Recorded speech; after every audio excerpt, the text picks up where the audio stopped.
டிவிக்கே அப்படின்னு போனாலே பிரச்சனை தான் இப்போ பண்ணுறாங்க. ஏதோ ஒரு விஷயத்துக்கு பெர்மிஷன் கொடுக்காம அது கொடுக்காம அப்படி என்ன அவங்க பண்ணாங்கன்னு தெரியல. பட் எலெக்ஷன்ஸ் அப்படின்னு வரும்போது பகவந்த் கேசரியோடைய ரீமேக் தான் இன்ஃபர்மேஷன் பகவத் கேசரி ரீமேக். எனக்கு தெரிஞ்சு ஒரு கேம்பெயினாக தான் இருக்கு போது படம் அப்படின்றத தாண்டி டிவிக்கு. ஸோ இதில் வந்து விஜயோட ஃபேன்ஸ் தான் இதில் இருக்காங்களா இல்லை உண்மையிலேயே விஜய்க்கான தொண்டர்கள் அதில் இருக்கோம்? எல்லாருக்குமே ஓட்டர் இருக்கிற ஒரு ஏஜ் இருக்கிறவங்க தான் உள்ளே இருக்காங்க. யார் நல்லது பண்ணா என்ன, மக்களுக்கு நல்லது நடந்தால் போதும். 100% நல்லது பண்ணுவாங்களா? பராசக்தியும் ரிலீஸ் ஆக போகுது. ப்ரோ சிம்பிள் ப்ரோ, தளபதி விஜய்னா அந்த பொசிஷன் பிடிக்க வாய்ப்பே இல்லை யாருமே. சரி, தளபதியே கன்னு கொடுத்துட்டாரு. தளபதி ப்ரோ அவர் கொடுத்துட்டாருன்னா ஃபேன்ஸ் ஏற்றுக்கணும்.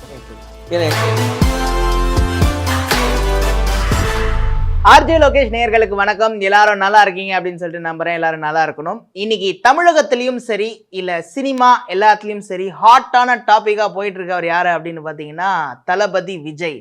தளபதி விஜயை கூப்பிட்டு இன்டர்வியூ எடுக்க முடியலனாலும் தளபதி விஜயோடைய தீவிரமான ஃபேன் ஒரு யூடியூப்ல கலக்குன்னு கலக்கிட்டு இருக்க பிசி விஜய், இன்னோவேஷன் பிளஸ் விஜய் அப்படின்னா நிறைய பேருக்கு தெரியும். அவர் தான் நம்ம இடையே இருக்காரு. வணக்கம் பிரதர். வணக்கம் ப்ரோ, எப்படி இருக்கீங்க? நல்லா இருக்கேன். விஜய் கூட இன்டர்வியூ பண்ண முடியலனாலும் அவருடைய ரசிகர், தீவிரமான ரசிகர் அப்படின்னு சொல்லக்கூடிய உங்களை இன்டர்வியூ பண்றதுல ரொம்ப மகிழ்ச்சி அடைகிறோம். எப்படி போயிட்டு இருக்கு யூடியூப்லாம்? போயிட்டு இருக்கு பிரதர், இட்ஸ் குட். நல்லா போயிட்டு அப்படியே இருக்கு. பட் ஓகே தான், நல்லா போகுது. உங்களுடைய மோட்டோ விளாகிங்லாம் ரொம்ப கலக்கிட்டு இருக்கீங்களே? ஆமாம், அப்படியே எல்லாமே ஸ்டார்ட் ஆச்சு. Independent music, moto vlogging, cinema. Okay. So சினிமானா எப்போவுமே நமக்கு ஒரு பேஷன். சரி, உங்களுக்கு ஸ்ட்ரெயிட்டாகவே அடிக்கிறோங்க. விஜயோடைய கடைசி படம் அப்படின்னு சொல்கிறாங்க, அதை பற்றி என்ன நினைக்கிறீங்க? இல்லைங்க, அவர் இத்தனை படம் நடிச்சிட்டாரு.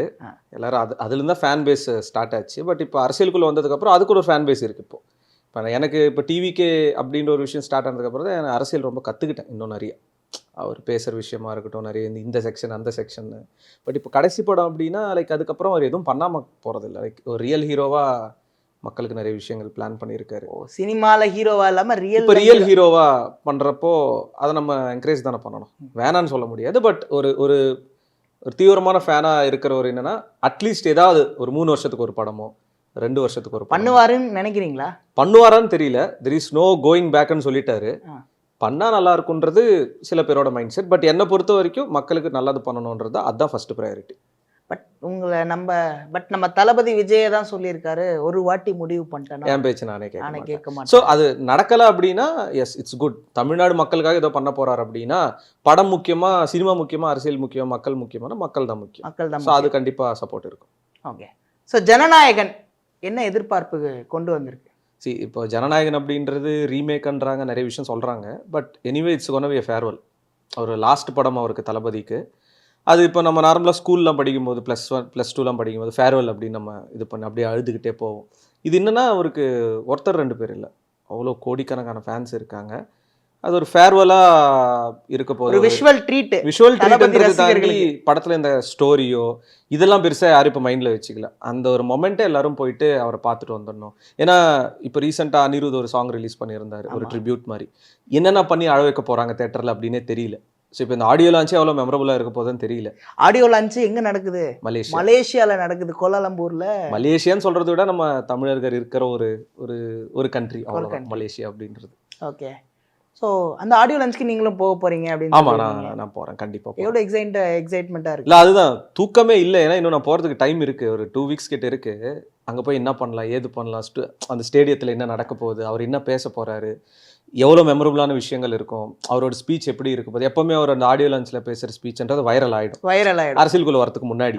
பட் இப்போ வந்ததுக்கப்புறம் இது என்னோட கடைசி படம்ன்றது அவர் வாயில அங்கே கேட்க போகிறது, அது ஒரு எக்ஸ்பெக்டேஷன்ஸே டிஃப்ரெண்ட்டாக இருக்குது. ஸோ அவரோட லாஸ்ட் படத்தை ஏதாவது தளபதி இல்லை இதுக்கப்புறம் படம் பண்ணுவேன் அப்படின்னு சொல்கிறதுக்கு வாய்ப்பு இல்லை ப்ரோ, அது வாய்ப்பே இல்லை. பட் என்னன்னா மக்களுக்கு நல்லது பண்ணுறது தான் ஃபர்ஸ்ட் ப்ரையாரிட்டி. அதுக்கப்புறம் சினிமா அப்படின்னு முடிவு பண்ணிட்டாரு. அது சப்போர்ட் பண்ணுறதுக்கு இப்போ ஒரு கூட்டம் இருக்குது. சரி, அந்த கான்சர்ட் ஆடியோ லான்ச்ல வந்து ஒரு 50க்கு மேல சாங்ஸ் வந்து அனிருத் பண்ண போறாரு ஆன் ஸ்டேஜ்ல. அதை பத்தி சொல்லுங்க. அனிருத் தளபதி காம்போ எப்பவுமே லைக் நிறைய பேர் பொறாமப்படுற ஒரு காம்போ. அது என்னடா இவருக்கு மட்டும் அனிருத் பயங்கரமா பண்றாப்புல, சாங்ஸ் பண்றாரு, எல்லாமே ஹிட்டு, பிஜிஎம் ஹிட்டு. இப்போ இந்த லியோ கூட இன்னும் கூட ஓஎஸ்டி ரிலீஸ் பண்ணல மனுஷன். அவர் எல்லா வீடியோலையும் போஸ்ட்ல கமெண்ட் போட்டுன்னு இருப்பாங்க. பட் இப்போ தளபதிக்கு 50 பாட்டு பண்றாருன்னா ஒரு மெட்லி மாதிரி, ஒரு மேஷப் மாதிரி தனியாக ஒரு டீமை வச்சு ப்ரோக்ராம் பண்ணி பக்காவாக பண்ண போகிறாங்க. ஏன்னா அவ்வளோ பெரிய ஸ்டேடியத்தில் இப்போ நான் கேள்விப்பட்ட வரைக்கும் மலேசியாவில் நமக்கு தெரிஞ்ச இன்ஃபர்மேஷன் 75,000க்கு மேலே டிக்கெட் சேல் ஆயிருக்குன்னு சொன்னாங்க இப்போ வரைக்குமே 70,000 ப்ளஸ். ஸோ இன்னொரு கண்ட்ரியோட ஒரு நடிகர் அங்கே போகும்போது அந்த ஸ்டேடியமோட கெப்பாசிட்டி 80,000 அப்படின்னும் போது 70,000 ஃபில் ஆயிருக்கு. ஸோ இது ஒன் ஆஃப் தி ஏஷியாஸ் பிளானட்லேயே 15th லார்ஜஸ்ட் ஸ்டேடியம் அது. அந்த இடத்துல தளபதிக்கு ட்ரிபியூட் பண்ணுறாங்க அப்படின்னும் போது அது பிரம்மாண்டமாக இருக்கும். சரி, ஏன் இங்கே தமிழ்நாட்டில் பண்ணாமல் மலேசியாவில் பண்ணுறதுக்கான ரீசன் என்ன? ஏதாவது பண்ணலானே காத்துட்டு இருக்காங்களே சுற்றி. ஸோ மக்களுக்கு பிரச்சனை ஆகிடும், ஏதாவது கிடைக்காதா, ஏதாவது கிடைக்காதான்னு பார்க்குறாங்க. ஸோ மக்களுக்கு பிரச்சனை ஆகக்கூடாது. இப்போ மலேசியாவில் இங்கே பண்ண மாதிரி பண்ண முடியாது. ரூல்ஸ்லாம் ஸ்ட்ரிக்ட் அவ்வளோதான். ஸோ அதனால் அங்கே பிளான் பண்ணியிருக்காங்க. பட் இருந்தாலும் நம்ம தளபதி ரசிகர்கள் எங்கே நடத்தினாலும் நாங்களும் வந்து பார்ட்டிசிபேட். இப்போ அதனால அது எனக்கு தெரிஞ்சு இந்த மலேசியா ஆடியோ லான்ச்சுக்குலாம் ஏர்போர்ட்டில் இமிகிரேஷன் ஃபுல்லாகவே ஆடியோ லான்ச் ஃப்ளைட் டிக்கெட்லாம் கூட ரொம்ப காஸ்ட்லியாக போயிட்டு இருக்கு. இப்போ கொஞ்சம் பயங்கர காஸ்ட்லியாக இருக்குது. இப்போ நார்மலாக சென்னையிலேருந்து போகிறதுலாம் ஒரு 40,000 50,000 வருது. திருச்சினா ஒரு 10,000 கம்மியாகுது. பட் லாஸ்ட் மினிட்ல நம்ம புக்கிங் பண்ணால் அதுவும் ரேட்டு ஜாஸ்தி தான். சரி, ஆடியோ லான்ச்சில் வேற என்னெல்லாம் எக்ஸ்பெக்ட் பண்ணலாம்? மற்ற சிங்கர்ஸ்லாம் ட்ரிபியூட் கொடுக்கறது, மேபி ஸ்பெஷல் அப்பியரன்ஸாக கெஸ்ட்லாம் வரத்துக்கு ஏதாவது சான்சஸ் இருக்குமா தெரியல. நம்ம இப்போ அது ஒரு ஃபேர்வெலாக இருக்குன்னா நம்ம சினி ஸ்டார்ஸ்லாம் நிறைய பேர் வரதுக்கு சான்சஸ் இருக்கு. சொல்ல முடியாது. சர்ப்ரைசஸ், சென்ட் ஆஃப் பார்ட்டியா இருக்குமா? சென்ட் ஆஃப் பார்ட்டியா, தளபதி பிடிக்கும் அப்படின்ற சில நடிகர்கள் இருப்பாங்க, அவங்களும் அங்கே வரதுக்கு சான்சஸ் இருக்கு சர்ப்ரைஸா. ஓகே. ஸோ ஜனநாயகன் அப்படின்றது இப்போ ரீமேக் அப்படின்ற மாதிரி நிறைய பேர் சொல்லிட்டு இருந்தாங்க. அதை கன்ஃபார்மாகவும் பண்ணிட்டாங்க. ஏன்னா வந்து இது இப்படி இருக்கு, கரெக்ட், அந்த செயினும் மேட்ச் ஆகுது, கரெக்ட், நம்ம நிறைய விஷயங்கள் மேட்ச் ஆகுது. கண்டிப்பாக அது ரீமேக் தான். அதை பற்றி நீங்களும் ஒரு வீடியோ போட்டிருந்தீங்க. ஆமாம் ஆமாம், ரீமேக் தான். நீங்கள் ஒத்துக்கிறீங்களா? ரீமேக் தான் அது. ரீமேக் தான். ஏன்னா இதோட ஃபர்ஸ்ட் ஷாட்டே எங்க மாபலிபுரத்துல இங்க ஜெயில் செட் மாதிரி போட்டு எடுத்தாங்க. அந்த படத்துலயும் ஜெயில் செட்ல தான் ஃபர்ஸ்ட் ஷாட் இருக்கும். ஸோ இப்போ ரீமேக்கா இருந்தாலும் ஹெச் வினோத் அவர்கள் அப்படியே அதை இது பண்ணாம தளபதிக்கு ஏற்ற மாதிரி பண்ணா நல்லா இருக்கும். இப்போ பாலகிருஷ்ணா அப்படின்னா அவருக்கு ஒரு மாஸ் ஆடியன்ஸ் இருக்காங்க. அவர் படங்கள் ஏன் 100 கோடி எடுக்குது அப்படின்னா அவர் நார்மலா நடிச்சா எடுக்காது, எல்லாத்தையும் தூக்கி போட்டு பறக்க விட்டு அடிச்சாதான் அவரு பாலையா இது பண்ணாதான். ஆமா, பாலையா அது பண்ணாதான். இப்போ அதே கான்செப்ட்ல தளபதி பண்ண முடியாது. ஸோ இது கடைசி படமா இருக்கிறதால ஹெச் வினோத் ஐ திங்க் அதுல நல்ல பகவந்த் கேசரியோட ரீமேக் தான் ஜனநாயகன். இன்ஃபர்மேஷன் பகவத் கேசரியோட ரீமேக் தான் ஜனநாயகன். ஸோ ரீமேக்காக இருந்தாலும் இதில் வந்து தளபதி விஜய் வந்து என்னெல்லாம் வந்து கலக்க போறாரு அப்படின்னு எதிர்பார்க்குறீங்க? எனக்கு தெரிஞ்சு இது ஒரு கேம்பெயினாக தான் இருக்க போகுது படம் அப்படின்றத தாண்டி நிறைய. ஏன்னா பகவத் கேசரி நீங்கள் பார்த்தீங்கன்னா உமன் பேஸ் பண்ணி தான் அந்த படமே எடுத்திருக்காங்க. ரீசெண்டாக கூட நேஷனல் அவார்ட்லாம் வாங்கிச்சு அந்த கான்செப்டுக்காக. ஸோ இந்த படத்தில் எனக்கு தெரிஞ்சு அந்த எலெக்ஷன் மக்கள் என்னென்ன பிரச்சனைகள் நடந்து கொண்டு இப்போ கத்தி படம்லாம் நம்ம எடுத்துக்கணும்னா அந்த டைமில் அரசியலுக்குள்ள வராமே நிறைய பேசிட்டாரு. இப்போ இதில் அவருக்கு ஃப்ரீடம் இருக்குது ஒரு தலைவராக. ஸோ எனக்கு தெரிஞ்சு டைலாக்ஸ்லாம் பயங்கரமாக இருக்க போதுன்னு நினைக்கிறேன். இப்போ 2026 எலெக்ஷனுக்கான ஒரு பெரிய கேம்பெயினாக தான் இந்த படம் ஜனநாயகன் கன்ஃபார்மாக. ஓகே, ஜனநாயகன் 2026 எலெக்ஷன் வந்து தளபதி விஜய் எவ்வளோ டஃப் கொடுப்பாருன்னு நினைக்கிறீங்க? டஃப் அப்படின்றத தாண்டி நம்ம தமிழ்நாட்டில் நடந்த எலெக்ஷன்ஸில் ஐ திங்க் இந்தியன் எலெக்ஷன்ஸ்லேயே தமிழ்நாட்டில் இப்போ நடக்க போகிறது ஒரு ரொம்ப சுவாரஸ்யமாக இருக்க போகுது. Twist and interesting. ஆமாம், இது ஒரு வெப் சீரிஸ் மாதிரி இருக்க போகுது. அப்படிதான் நான் சொல்லுவேன். ஏன்னா டிவிக்கே அப்படின்னு போனாலே பிரச்சனை தான் இப்போ பண்ணுறாங்க.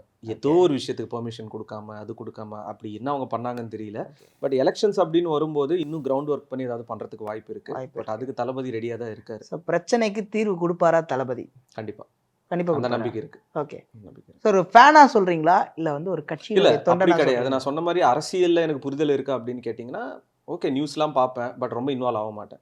பட் எனக்கு பிடிச்ச ஒரு மனுஷன் அரசியலுக்குள்ள வராரு. பட் வரத்துக்கு முன்னாடியே மக்கள் இயக்கம் அப்படின்ற ஒரு ஃபேன் கிளப்பு ஒரு சைக்ளோனோ ஒரு கோவிட் டைம்லையோ மக்களுக்கு நல்லது பண்ணியிருக்காங்க. அது யாரும் தடுக்கல. கவர்மெண்ட் பண்ண வேண்டிய விஷயங்கள் அவங்க பண்ணுறாங்க. இது எல்லாமே தளபதியோட கைடன்ஸில் தான் நடக்குது. அப்படி இருக்கும்போது இப்போ ஒரு தலைவர் அப்படின்னு ஒரு பதவியில் இருக்கும்போது இன்னும் அதுக்கான ஃப்ரீடம் நிறைய இருக்குது. அண்ட் ஆஸ் அ ஃபேன் அப்படின்றத தாண்டி இப்போ ஒரு ரெஸ்பெக்ட் இன்னும் ஜாஸ்தி தான் ஆச்சு. சரி, நீங்கள் பிரச்சனைன்னு சொல்லும் போது கேட்குறேன், பிரச்சனைக்கும் தளபதி விஜய்க்கும் ரொம்ப க்ளோஸ் போலையே, அவங்க பிரிக்கவே முடியாது. இப்போ ஒரு படம் வருதுன்னா இப்போ ப்ரொடக்ஷன் ஒரு 30 கோடி ஒரு மார்க்கெட்டிங்க்கு செலவு பண்ணுறாங்கன்னா அதுக்கான ஃப்ரீ பப்ளிசிட்டி இந்த பிரச்சனைகள் தான் வருது. அது ஆக்சுவலாக ப்ரொடக்ஷன் கம்பெனிக்கு ஒரு லாபம் தான்.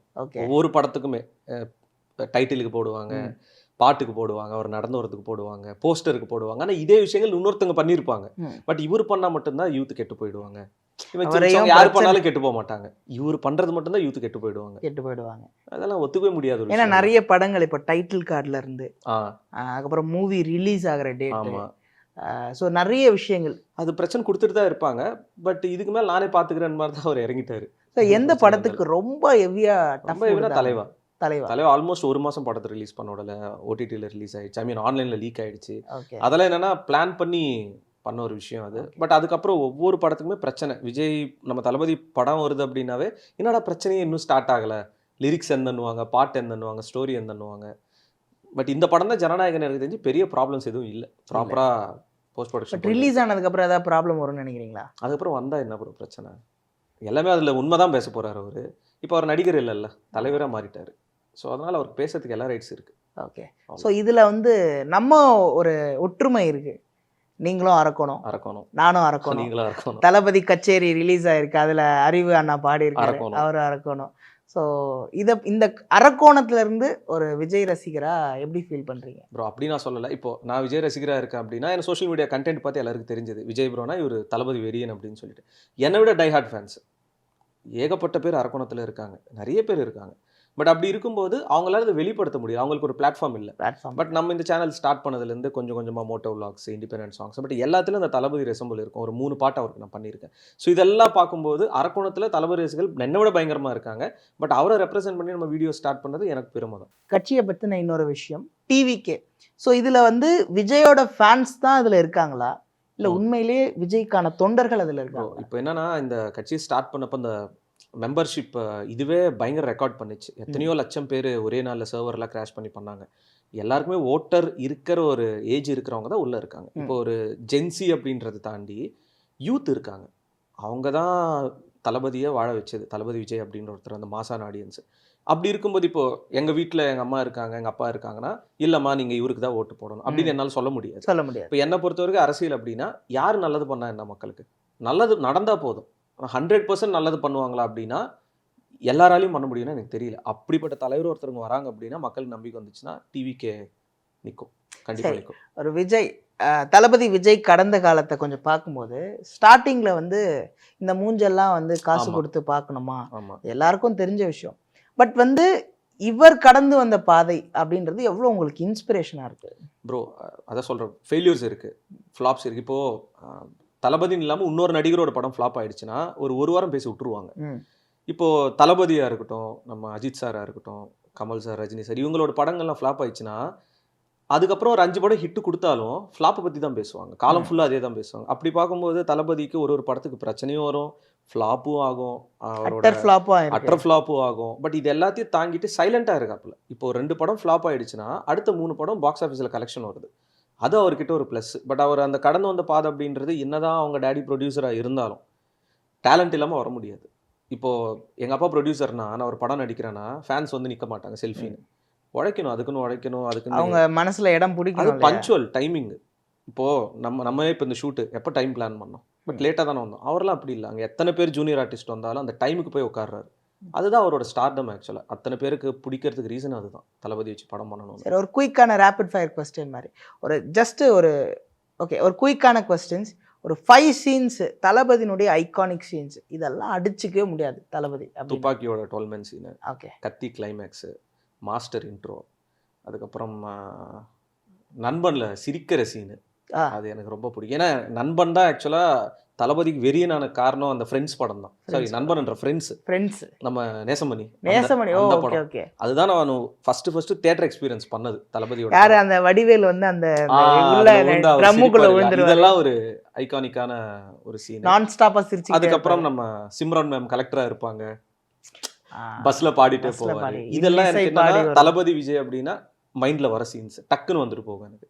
சரி, எந்த இடத்துல தளபதி விஜய் வந்து கியூட்டா இருக்காருப்பா அப்படின்னு ஒரு ஆணை ரசிக்கிற மாதிரி அந்த இடம் அப்படின்னு சொன்னா எல்லா படமே சொல்லலாம், ஏதாவது ஒரு சீன் இருக்கும். பட் எனக்கு ரொம்ப பிடிச்சதுன்னா காவலன் படம். எந்த சீன்ல? இந்த காலேஜ் சீன்ல வரும், பாடி கார்டன் நின்று இருப்பாப்புல சைட்ல ஒரு மாதிரி கியூட்டா சிரிச்சுட்டு டென்ஷன் ஆகிட்டு, அந்த சீன்லாம் சூப்பராக இருக்கும். வருது எல்லா படத்துலையும் ஒரு சீன் இருக்கும், பட் அந்த படம்லாம் ரொம்ப நல்லா இருக்கும். ஆக்சுவலாக காவலன் எனக்கு ரொம்ப பிடிக்கும்.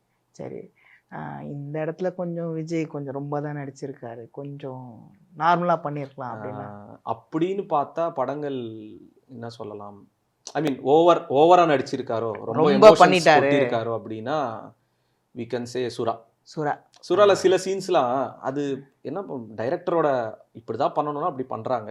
பட் அது சுறா அப்படின்றது என்னன்னா படம் அப்படின்றது தாண்டி ரொம்ப ட்ரோல் பண்ண ஆரம்பிச்சிட்டாங்க. விஜய் படம் ஃபிளாப்னா சுறா தான். ஆனா அதுலயே ஒரு கான்செப்ட் இருக்குதான், மீனவர்கள் அப்படி இப்படின்னு சொல்லிட்டு. பட் அந்த ஸ்டன்ட் சீக்வன்ஸ்லாம் கொஞ்சம் இதுவாயிடுச்சு ரொம்ப. அந்த இடத்துல சுறால மேபி சில இடங்கள் அது ஓவர் எமோஷன் இருக்குமா அப்படின்ற மாதிரி தோணும். மற்றபடி ஆஸ் எ ஃபேனா ஸ்க்ரீன்ல பார்த்தாலே நம்ம ரசிகர் கூட்டம் தான். சரி, ஸ்க்ரீன்ல வந்து விஜய்க்கு ஏத்த ஜோடி இவங்க தான் அப்படின்னு சொல்லி டாப் 5 5th இருந்து ரேங்கிங் கொடுங்க. நம்ம 5th பிளேஸ் எடுத்துக்கணும்னா சமந்தா சொல்லலாம். சமந்தா. ஆஹா. 4th place Kajal. Kajal. 3rd place நம்ம யாருக்கு கொடுக்கலாம்னா இந்த அளவுக்கு ஆப்டான பேர்னா எனக்கு யாரும் தெரியல ப்ரோ. நயன்தாரா அவங்க கூட எனக்கு அந்த அளவுக்கு தெரியாது. ஃபர்ஸ்ட் பிளேஸ்னா சொல்லிடுவேன் சிம்ரன் மேம். சிம்ரன் மேம். அவங்க கண்டிப்பா செட் ஆயிடுவாங்க. எந்த சீன் வச்சு சொல்றீங்க?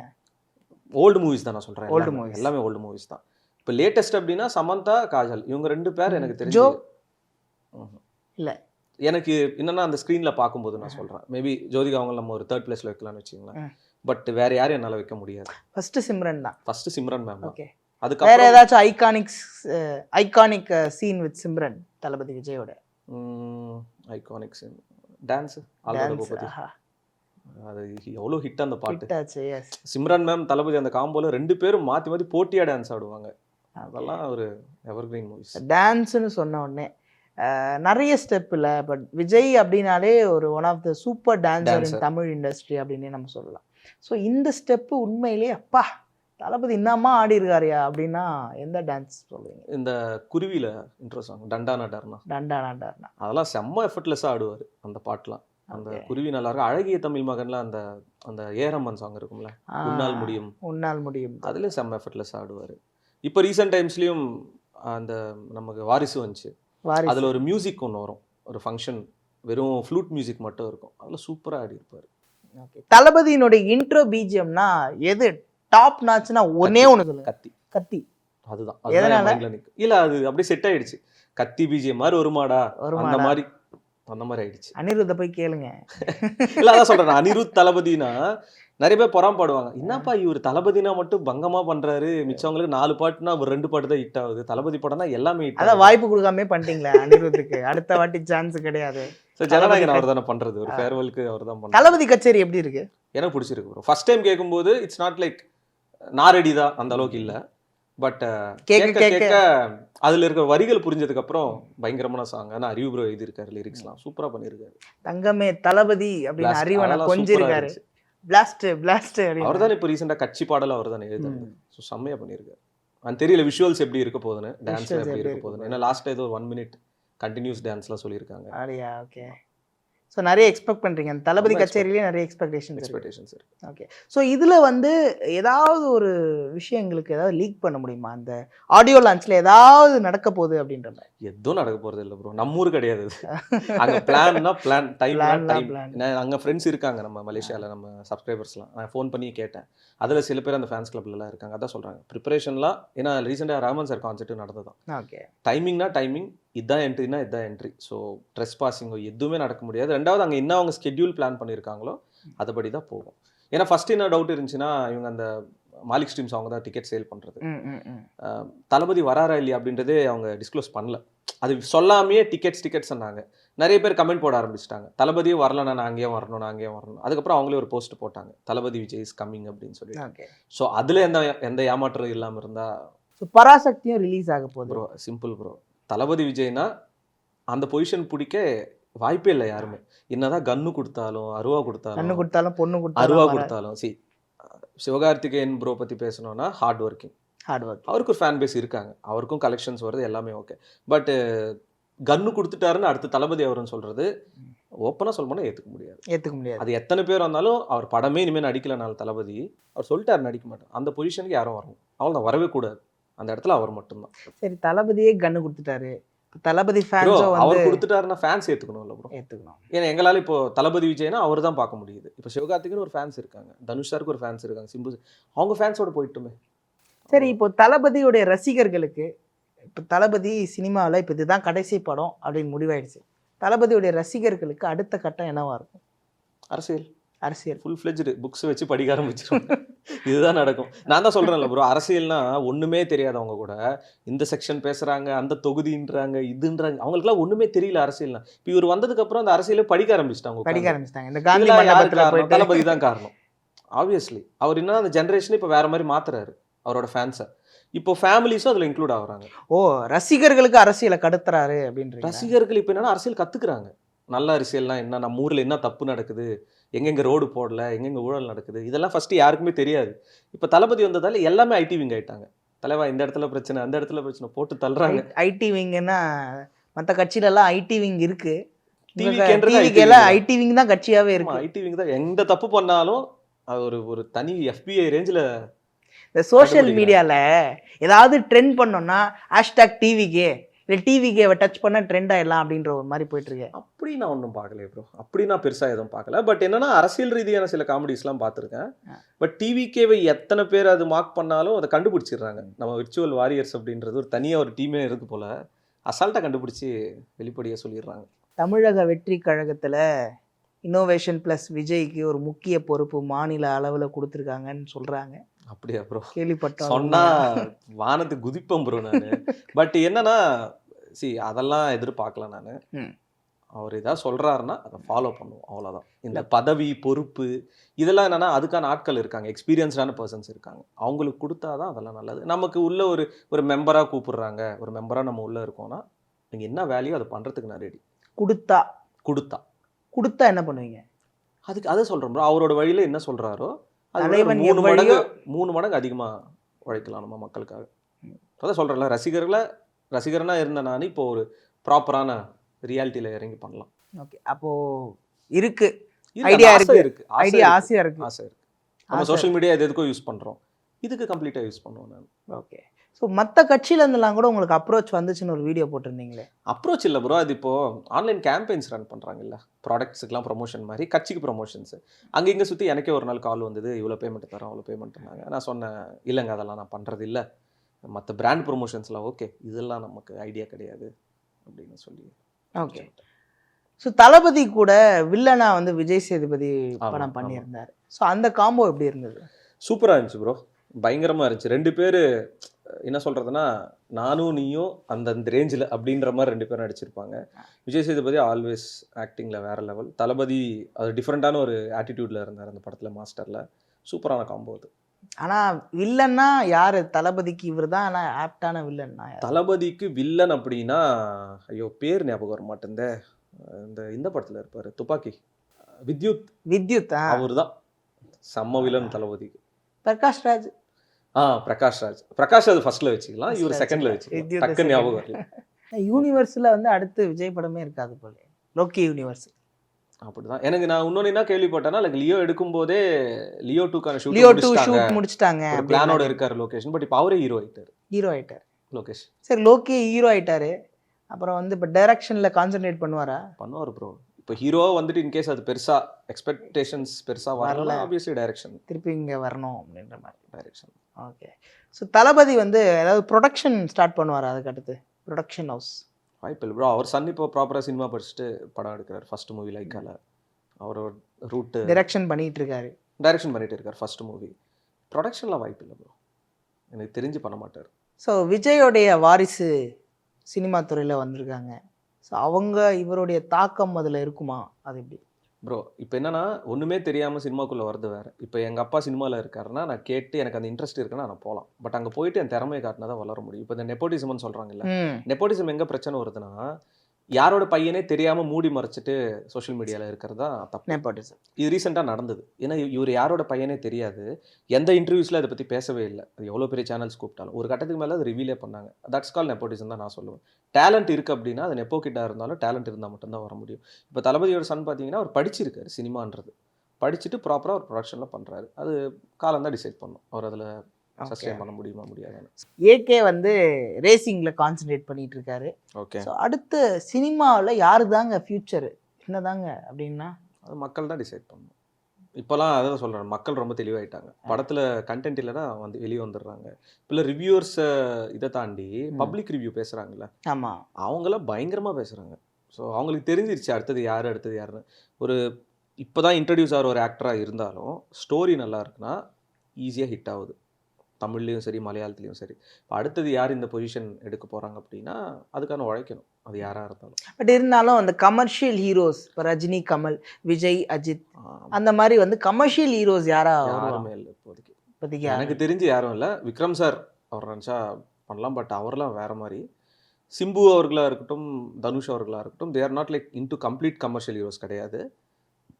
ஏன்னா அவங்களோட பொசிஷன் தெரியல. இப்போ ரஜினி சாரும் வயசாயிடுச்சு, அவர் இன்னும் படங்கள் பண்றாரு. கமல் சார் தெரியல என்னன்னு. அஜித் சார் படங்கள் பண்றேன்னு தான் சொல்லியிருக்காரு. பட் இப்போ அவர் கம்ப்ளீட்லி ரேசிங் போயிட்டாரு. 6 months ஒன்ஸ் படம், 6 months ரேசிங் ரெப்ரசன்ட் பண்ணி தளபதி அவ்வளோதான் அப்படின்னு ஆயிடுச்சு. அடுத்தது என்னன்னு தெரியல. அஜித்துக்கு வந்து gentleman of the year 2025 award கொடுத்துருந்தாங்க. அதை பத்தி இல்லை, வெல் டிசர்வ் தான். எப்போவுமே அஜித் சார் கிட்ட எனக்கு பிடிச்சது என்னன்னா, நீங்கள் என்ன ஒரு ஹீரோவாக பார்க்குறீங்க, என்னை ரசிக்கிறீங்க, அதுக்காக நான் படங்கள் பண்ணுறேன், நீங்கள் அதை ரசிக்கிறீங்க, அதுக்கு மேலே எதுவும் பண்ணாதீங்க, லிமிட்டாக இருங்க, கரெக்டாக இருங்க, அவ்வளோதான். அவர் அதனால தான் அவ்வளோ ஸ்ட்ரிக்டாக இருக்கிறதுக்கான ரீசனு. பட் அவர் பேஷனை நோக்கி அவ்வளோ உடம்பு சரியில்லாமல் நடுவில் ரொம்ப வெயிட் போட்டார். இப்போ கம்ப்ளீட்டாக வேற மாதிரி ஆகிட்டு இருக்காரு. அந்த ரேஸில் ஒரு வாட்டி ஆக்சிடென்ட் நடக்கிற அந்த சீன்லாம் பார்க்கும்போது கலாய்க்கிறாங்க எல்லாரும், அவருக்கு வண்டி ஓட்ட தெரியல அப்படின்னு சொல்லிட்டு. நம்ம சும்மா நம்ம ஊரில் ஓட்டும் போதே கீழே வந்து வாடுறோம். ரேஸ் ட்ராக்ல ஒரு 200ல போயிட்டு ஒரு திருப்பு எவ்வளோ ரிஸ்க், எவ்வளோ எக்ஸ்பீரியன்ஸாக இருந்தாலும் கிராஷ் நடக்கும். அதுலேருந்து அவர் வெளியே வராருல்ல, பெரிய விஷயம். ஆக்சுவலாக அதெல்லாம் ஒரு இன்ஸ்பிரேஷனாக இருக்குது பார்க்கும்போது. அதே மாதிரி தான் இப்போ அந்த பேட்டிலையும் சொல்லியிருந்தேன், அந்த மலேசியாவில் இன்டர்வியூவில் வந்து இந்த F1 அந்த படம் அதுக்கப்புறம் தான் வந்து இந்த ரேசிங்கில் ஒரு டிரைவிங்கில் எத்தனை டிஃபிகல்ட்டிஸ் இருக்குது அப்படின்னு மக்களுக்கு தெரியும். F1 அப்படின்றது படம் தான், விஎஃப்எக்ஸ் பெருசாக யூஸ் பண்ணல. அது ஒவ்வொரு கேமரா ட்ராக்கிங் ஷாட் எல்லாமே அந்த ஸ்பீட்லேயே ட்ராக் பண்ணி எடுத்திருக்காங்க. அதில் ரேஸ் ஓட்டினவங்களாம் ரியல் ரேசர்ஸ். அதில் பார்த்து நானே இன்ஸ்பயர் ஆயிருக்கேன், நம்ம நாலுலேருந்து ரேசிங் போயிடலாமா, கோச்சிங் போயிடலாமான்னு. பட் அவரெல்லாம் அந்த பைக்கு கார்லாம் அவ்வளோ பிடிச்ச ஒரு மனுஷன் அஜித் சார். ஏன்னா உங்களுக்கும் அந்த ரேசிங்க்கும் கனெக்ஷன் இருக்கு இல்லையா? நீங்க மோட்டோ விளாகிங். நான் மோட்டோ விளாக்னா தான், பைக்கிங்க்கும் ரேசிங்கும் டிஃபரன்ஸ் இருக்கு. ரேஸ் ஓட்டுறதுக்கு ஒரு தனி இடம் இருக்கு, பைக் ஓட்டுறதுக்கு தனி இடம் இருக்கு. இப்போ நான்லாம் பண்றது டிராவலிங் பைக் வச்சு மோட்டோ விளாகிங். ஒரு கேமரா மாட்டிக்கிட்டு மக்கள் போக முடியாத இடத்துல நான் போயிட்டு வீடியோ எடுத்து காட்டுறது. ஓவர் ஸ்பீட் பண்ணிட்டு ஸ்டண்ட் பண்ணிட்டு போறதுல ரேசிங், அதுக்குன்னு தனி இடம் இருக்கு. பட் அஜித் சார் பண்றதுல அந்த இடத்துல பண்றாரு, அது ரேசிங். பட் அவர் வெளியே வந்து பைக்கிங் பண்றாருன்னா எஸ் டிராவலும் பண்ணியிருக்காரு. நான் நேபாளலாம் போனதுக்கு ரீசனே அஜித் சார் தான். அஜித் சார் தான். ஆமா, அவர் பைக்ல நேபாள் போயிருந்தாரு. பகிரங்கமா ஒத்துக்கிறீங்களா? ஆமா, பகிரங்கமா ஒத்துக்கிறார். அவர் பார்த்து அந்த வீடியோஸ்ல பார்த்து ஜெய் அஜித் சாரே போயிட்டாரு, நம்ம போக முடியாதாங்க அப்படின்ற மாதிரி பிளான் பண்ணி தான் அரக்கோணத்துல இருந்து நேபாள் வரலாம். ஒரு அரக்கோணத்துல இருந்து நேபாள் அந்த பிளேலிஸ்ட்ல அந்த வீடியோ பார்த்தேன். நேபாள் சீரீஸ்ல. நேபாள் சீரீஸ்ல எப்படி இருந்தது அந்த? இல்ல, செம்ம எக்ஸ்பீரியன்ஸ். ஒரு 300 கிலோ வெயிட் வண்டி, 2 பேர் தான் போனோம். அது என்ன சொல்றதுன்னா, இப்போ நம்ம ஏஜ் வேற, ஏகே சார் ஏஜ் வேற. அவர் வச்சிருக்கிற வண்டியில இன்னும் 500 கிலோ இருக்கும். அந்த புழுதியில அந்த டெரெயின்ல ஓட்டுறது அவ்வளோ ரிஸ்கான ஒரு விஷயம். அவர் டீமா போய் ப்ராப்பரா பண்ணாங்க. நம்மளும் அந்த பேஷன்ல பண்ணி முடிச்சுட்டு வந்தோம் சக்சஸ்ஃபுல்லா. சரி, back to Jananayagan. Okay, cameo ரோல்ல நிறைய இருக்கும் அப்படின்னு எக்ஸ்பெக்ட் பண்ணப்படுது. யாரெல்லாம் கேமியோ பண்ணுவாங்க? இல்லை, அங்கங்க நியூஸ் பார்த்தது தான். லைக் அட்லி, லோகேஷ் அவர்கள், நெல்சன் இவங்களே ஏதோ பாட்டில் டான்ஸ் ஆட வருவாங்க அப்படின்ற மாதிரி. டேரக்டர்ஸ் எல்லாரும் சேர்ந்து பாட்டில் டான்ஸ் ஆடுறாங்க. ஆல்ரெடி ப்ரொடியூசர் வந்துட்டார், அதில் அந்த சாங்கில் ப்ரொடியூசர் இருக்காரு. டைரக்டர்ஸ் இருப்பாங்க நினைக்கிறேன். ஏன்னா ஃபேர்வெல் தானே, எல்லாரும் ரொம்ப ஃபேவரட்டான ஒரு டைரக்டர்ஸ் தளபதிக்கு. இன்னமும் ரோபாட்டிக்ஸ் கூட ஒரு சண்டை. அதாவது நியூஸ் ஏகப்பட்டது வரும் ப்ரோ. தளபதி இதுல தான் சொல்றாங்க. தளபதி அந்த டான்ஸே வந்து எங்க சும்மா வெளியில எங்க ஷூட் பண்ணாங்க. அப்படியே அது நியூஸ் சில பேர் வந்து லைக் கிரீன் மேட்ல ஷூட் பண்ணாங்க இது. பட் ரியல் தான் எல்லாமே. வச்சு பண்றாங்க அப்படின்னா நல்லா வந்தா சரி. வச்சு என்னென்னவோ பண்றாங்க. இப்போ கோட் படத்துலயும் நம்ம பவதாரணி அவங்களோட வாய்ஸ் ஏல பண்ணாங்க. நல்ல விஷயத்துக்கு யூஸ் பண்ணா ஓகே.